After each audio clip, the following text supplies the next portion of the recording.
Hello, I am Nicolás Vargas-Ramírez from the Center for Multidisciplinary Research on Chiapas and the southern border of the National Autonomous University of Mexico.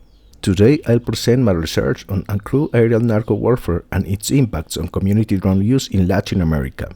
I'll begin with my personal experiences in Colombia and Mexico that sparked my research, then examine how indigenous communities have adopted drone technology through the Latin Drone Network, while criminal organizations simultaneously weaponize these same tools. Drawing on interviews with regional experts, I'll analyze how these competing uses create new territorial conflicts and conclude with strategies for protecting community-based environmental monitoring in contested airspaces.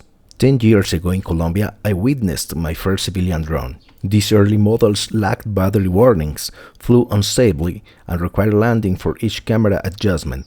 While later inspecting areas devastated by illegal gold mining for the Colombian government, I imagined how drone footage could provide compelling evidence for judges deciding on land restitution for Afro-descendant communities. Available satellite imagery only showed pre-mining conditions, with post-disaster evidence remaining inadequate. But flying a drone there would have been suicidal. Guerrillas and paramilitaries control mining operations throughout the region, and a drone would certainly draw unwanted attention from armed groups, endangering both equipment and ourselves. This tension between drone technology's potential and its risks in criminal contexts drove my research journey from Colombia to Mexico. For nearly a decade, I've studied how communities can use drones for social good while navigating the reality that the same airspace is contested by organized crime. This research explores a critical question: how can communities leverage aerial technology when criminal groups increasingly weaponize the same tools? This personal experience reflects a broader pattern emerging across Latin America, where communities began exploring drone technology despite similar challenges. Community drone use in Latin America emerged around 2014, responding primarily to the need for detailed documentation of territorial impacts and accurate maps for informed decision-making. Indigenous communities began using this technology to gather evidence of environmental threats and strengthen their territorial defense. Between 2015 and 2017, community drone initiatives expanded across Peru, Panama, Mexico, Guatemala, and Colombia. Indigenous and local communities deployed drones to monitor environmental threats, document territorial boundaries, and strengthen governance processes.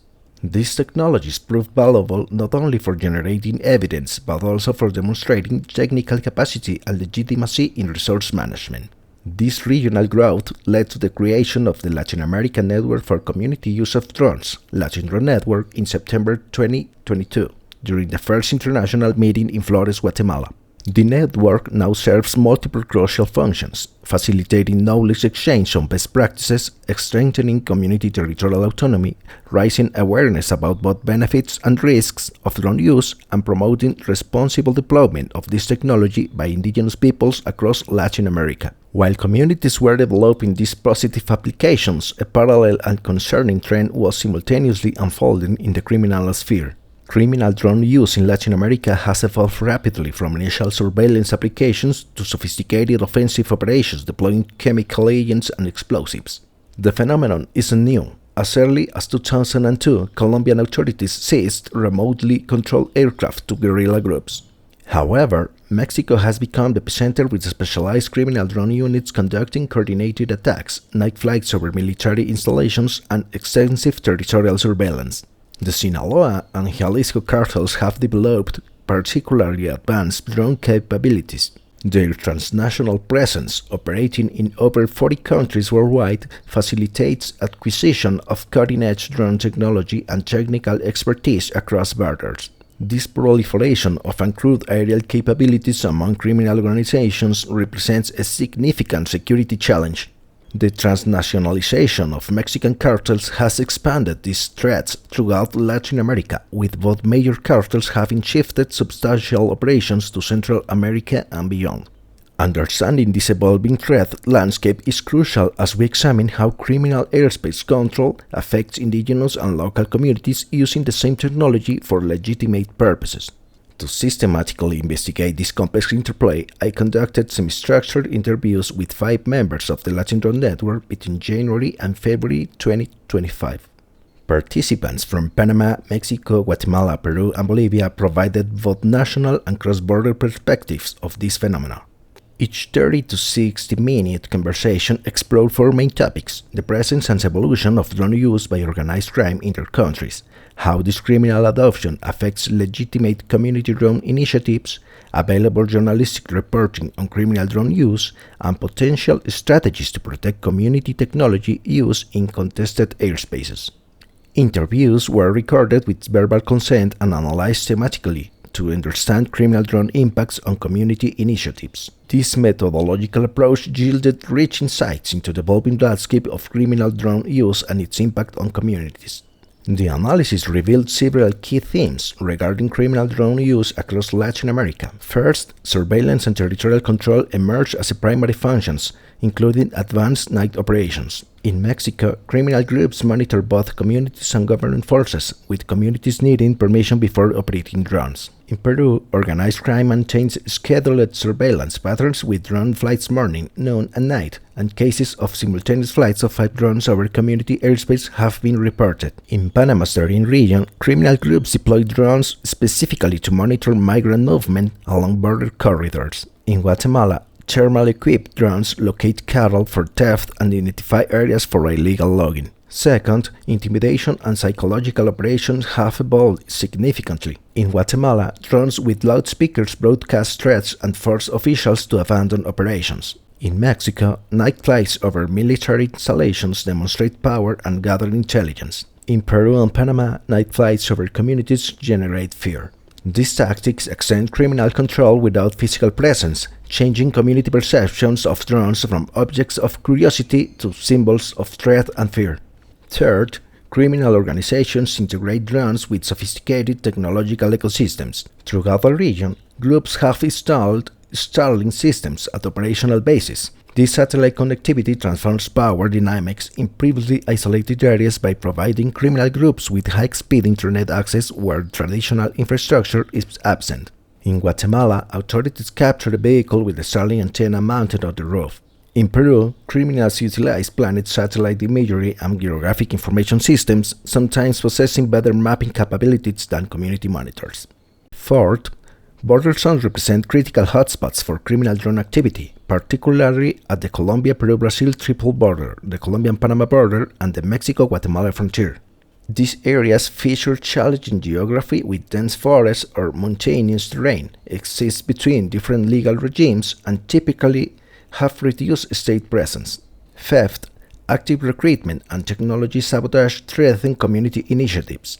Criminal groups systematically approach people with drone technical knowledge and have installed frequency jamming antennas that cause community drones to crash, representing significant economic losses for indigenous monitors.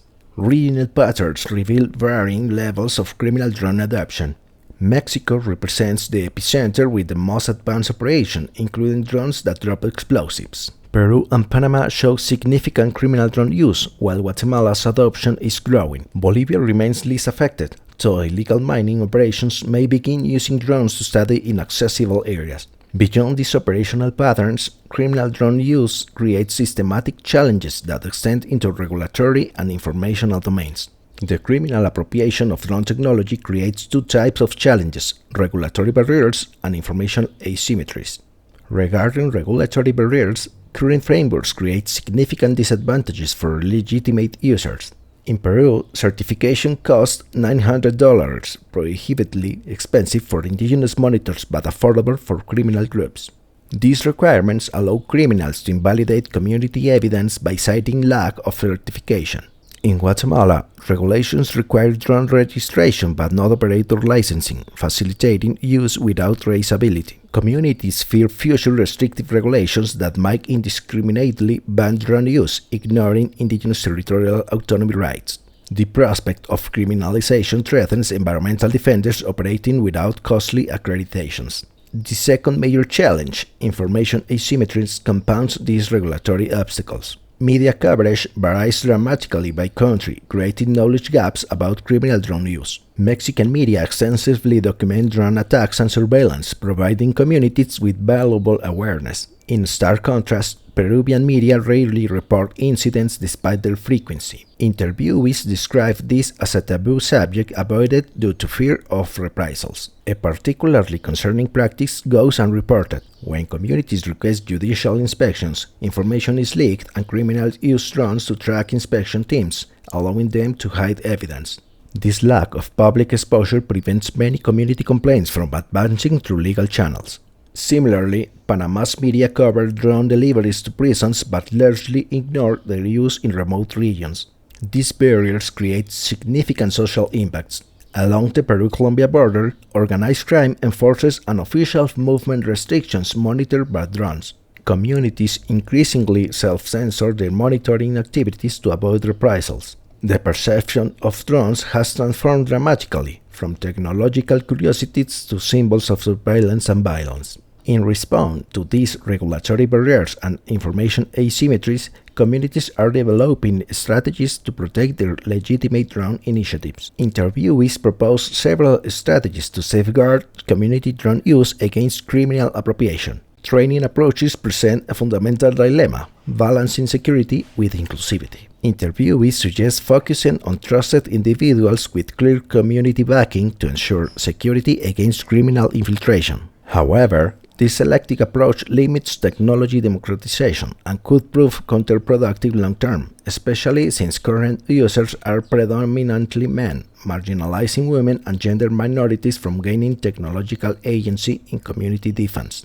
The protection of drone operators emerged as another critical concern.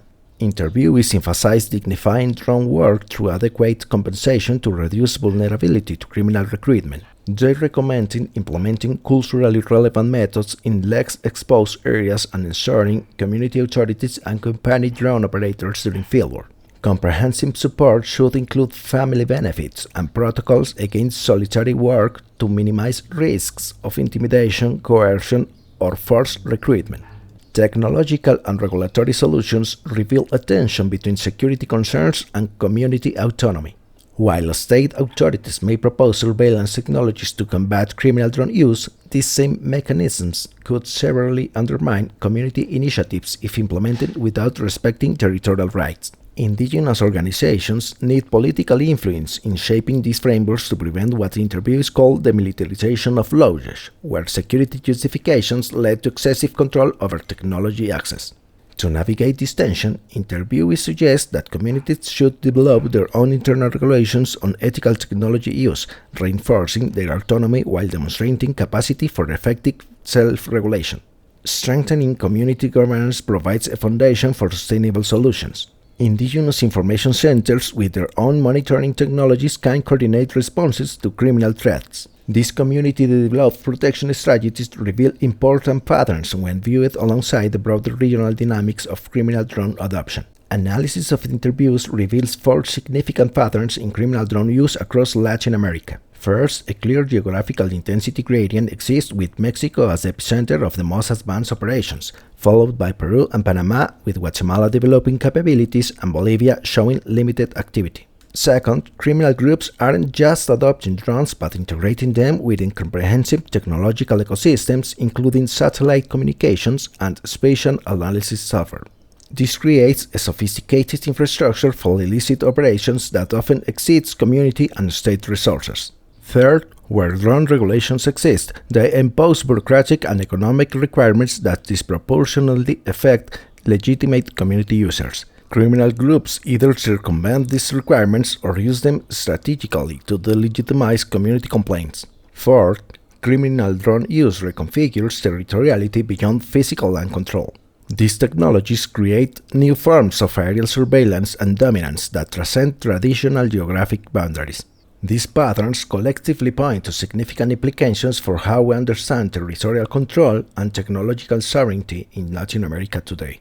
This research demonstrates that airspace has become a new dimension of territorial dispute in Latin America. Indigenous communities, governments, and criminal groups now compete for control of aerial perspectives and capabilities once exclusive to state actors. For communities, drones offer enhanced monitoring and defense capabilities, but also present risks as criminals increasingly appropriate these technologies. Overly restrictive regulatory responses would disproportionately harm legitimate community users whilst merely inconveniencing criminal organizations with transnational resources. The ideal approach would develop differentiated regulatory frameworks, recognizing indigenous territorial autonomy and protecting the right to use these technologies for environmental monitoring and territorial defense. The Latin Drone Network provides a crucial space for communities to share experiences and develop regional strategies addressing these emerging technological challenges from a community perspective. Many thanks for your attention.